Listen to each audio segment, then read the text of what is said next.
relationship with Pakistan is a very good one. Thanks to these efforts, we are beginning to see signs of big progress with Pakistan. My administration is working in a very positive way with Pakistan. Trump ने बार बार लिया पाकिस्तान का नाम। अहमदाबाद में भरे stadium में Trump की पाकिस्तान की तारीफें, बोले पाकिस्तान से बहुत अच्छे ताल्लुकात हैं। ये जो बयान आया ना खासतौर से पाकिस्तान को लेकर कि भाई our relationship with Pakistan is a very good one, हमारे तो बड़े अच्छे संबंध है पाकिस्तान से। सर मुझे पर्सनली ऐसा लगता है कि इतने बड़े मंच से दुनिया का इतना प्रभावशाली नेता भारत में आकर पाकिस्तान के लिए ये जो बयान देता है, ये तो सीधे सीधे सर पाकिस्तान को शह देने वाला बयान है। आप बताइए अगर मैं गलत कह रही हूँ। अमरीकी सदर के पाकिस्तान के मुतालिक बयान पर भारतीय मीडिया में सफ़े मातम बिछ गई। भारतीय तज्जियाकारों ने वावेला किया कि डोनाल्ड ट्रंप उनके देश में आकर उनके स्टेज पर और इतने बड़े मजमे के सामने पाकिस्तान की तारीफ करके चलते बने। ये कोई मौका नहीं था, ये पाकिस्तान को शह देने वाला बयान था। पाकिस्तान को तन्हा करने की भारत की पॉलिसी नाकाम हो गई।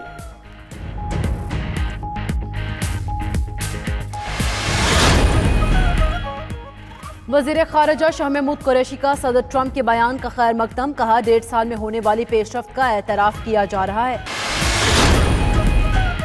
ट्वीट में कहा हुकूमत के प्राइस कंट्रोल पर तवज्जो देने से महंगाई में नुमायां कमी हुई, सब्जियों की कीमतों में वाज़ेह कमी देखी जा सकती है। उधर इमरान खान की आवाम को बिजली की कीमतों में हर मुमकिन रिलीफ देने की भी हिदायत। आज काबीना इजलास में बिजली की कीमतें कम करने का इम्कान।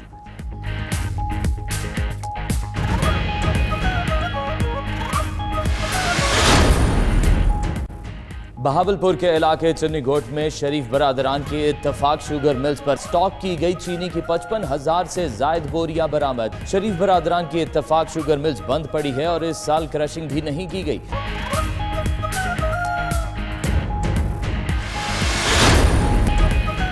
नए अटॉर्नी जनरल का जस्टिस फाइज ईसा केस में हुकूमत की नुमाइंदगी से इनकार। अटॉर्नी जनरल ने वजीर कानून को खत भी लिखा। अपना ओहदा संभालने से पहले ही ला अफसरान के तकर्रुर पर एतराज़। उधर फरूक नसीम ने साबिक अटॉर्नी जनरल अनवर मंसूर से माफ़ी मांग ली। मजीद कहा नए अटॉर्नी जनरल की तायुनाती पर एतराज़ है, न इस्तीफ़ा दे रहे हैं।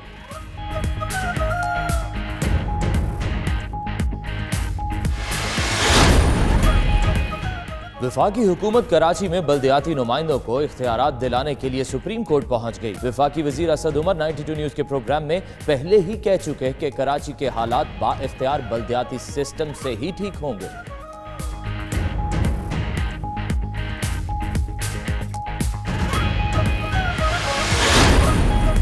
तहरीक इंसाफ ने मसाइलस्तान बने कराची में मंसूबों का फीता काटने की तैयारी कर ली। वफाकी हुकूमत की फंडिंग से बनाए जाने वाले 3 फ्लाईओवर्स रवां माह ट्रैफिक के लिए खोल दिए जाएंगे।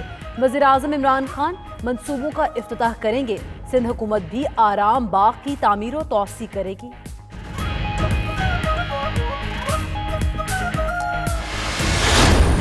मुर्तज़ा वहाब कहते हैं कलीम इमाम PTI के सियासी मकासद के लिए इस्तेमाल हो रहे हैं।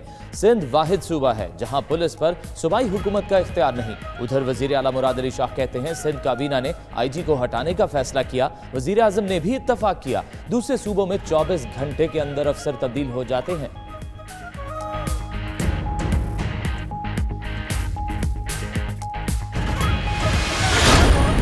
DG नैब रावलपिंडी को तहकीकात का हुक्म दे डाला। लाहौर में रायबन रोड पर निजी सोसाइटी में फ्रॉड का भी नोटिस। अराजी के बगैर ही तशहीरी मुहिम के जरिए अवाम को लूटने की तहकीकात की हिदायत।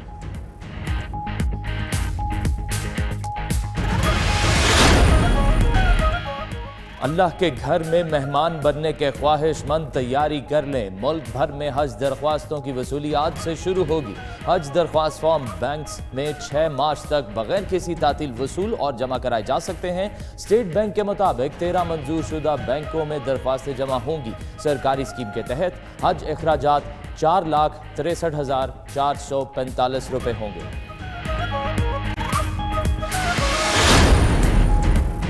सज्जादा नशीन दरबार गौसे आजम शेख खालिद अब्दुल कादिर अल मंसूर अल गिलानी के एहसास में इस्लामाबाद में तकरीब। वजीर मजहबी उमूर नूरुल हक कादरी ने भी खिताब किया। सज्जादा नशीन दरबार गौसे आजम के मज़ार बरी इमाम पर आमद, चादर चढ़ाई और दुआ की। शेख खालिद अब्दुल कादिर मंसूर अल गिलानी ने वजीर खारिजा से भी मुलाकात की, तबर्रकात पेश किए। कहा शाह महमूद कुरैशी ने सूफिया कराम का अमन का पैगाम फैलाने में अहम किरदार अदा किया।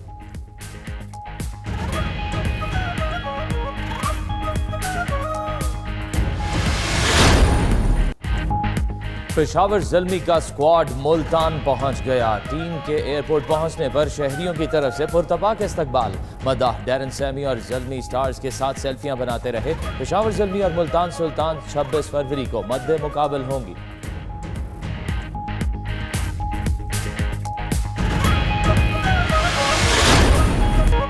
और चित्राली सकाफत को उजागर करने के लिए पेशावर में फेस्टिवल सजाया गया। फेस्टिवल में चित्राली मौसीकी से शुरका खूब महसूस हुए।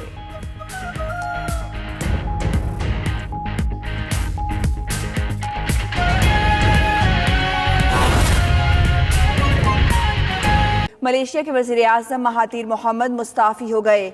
महातीर मोहम्मद ने मलेशिया के बादशाह को अपना इस्तीफ़ा पेश कर दिया है। महातीर मोहम्मद या उनके हरीफ को नई हुकूमत बनाने के लिए अक्सरियत साबित करना होगी।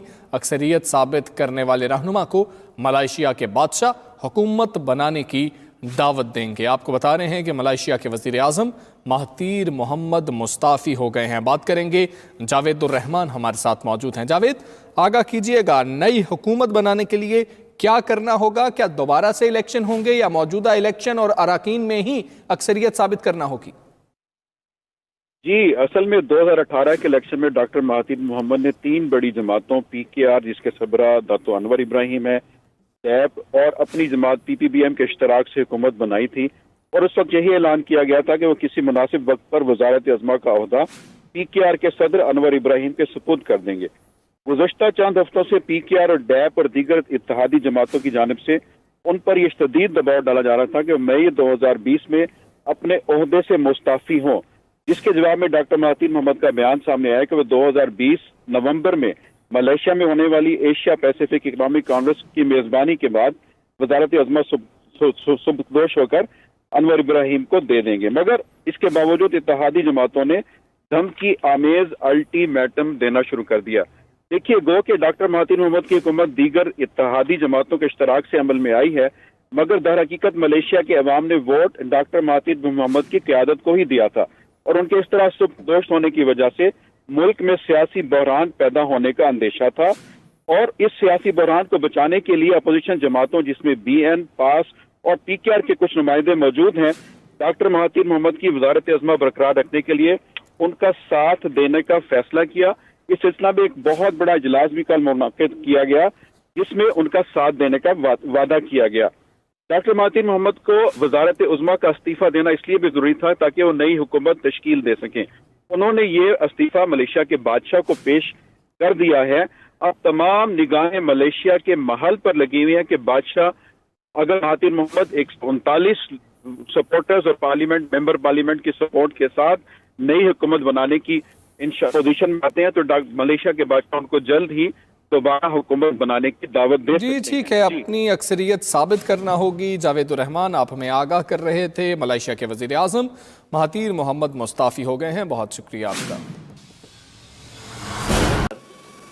इंशाअल्लाह उस हेल्थ कार्ड से फ़ायदा होगा जिससे वो मुस्तफ़ीद होंगे और उसके लिए 32 डिस्ट्रिक्ट में मैं ख़ुद जाके तकसीम करके आया हूँ। पूरे पंजाब के अंदर मैंने विज़िट किया।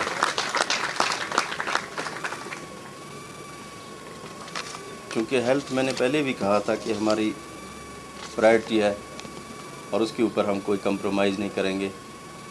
और 32,000 जो हेल्थ के अंदर हमने रिक्रूटमेंट्स किए हैं, किसी दूसरे डिपार्टमेंट में इतनी नहीं हुई हैं। उसमें 12,000 जो है उनकी डॉक्टर्स को हमने रिक्रूट किया, बाकी पैरामेडिक स्टाफ और दूसरे लोगों को हमने रिक्रूट किया। इसमें किसी किस्म के अद्वियात की कहीं भी कमी नहीं है, वाफिर मिकदार में अद्वियात भी मौजूद हैं। कहीं अगर कोई मसला है तो हेल्थ डिपार्टमेंट मौजूद है। मैडम की सरबराही में अल्हम्दुलिल्लाह हेल्थ डिपार्टमेंट ने बहुत अच्छा काम किया और बहुत अच्छा काम कर रहे हैं और जिनको मैं आज आपके तवस्सुत से यहाँ पे मैं शाबाश भी देना चाहूँगा। और मियाँ असलम इकबाल साहब की एक रिक्वेस्ट है कि समनाबाद अस्पताल को गंगाराम अस्पताल के साथ अटैच किया जाए, तो उसका भी मैं ऐलान करता हूँ। अभी जो मैडम फरमा रही थी कि फातिमा जना मेडिकल जो यूनिवर्सिटी है तो इसके लिए कैंपस नहीं है। आपको पता है कि लाहौर के अंदर जगह की बहुत कमी है। तो इंशाअल्लाह मैं कोशिश करूँगा कि नॉलेज पार्क के अंदर हम इसके लिए कोई इस तरह की कोई बंदोबस्त कर दें ताकि आप लोगों के लिए हम एक नया कैंपस भी बना सकें।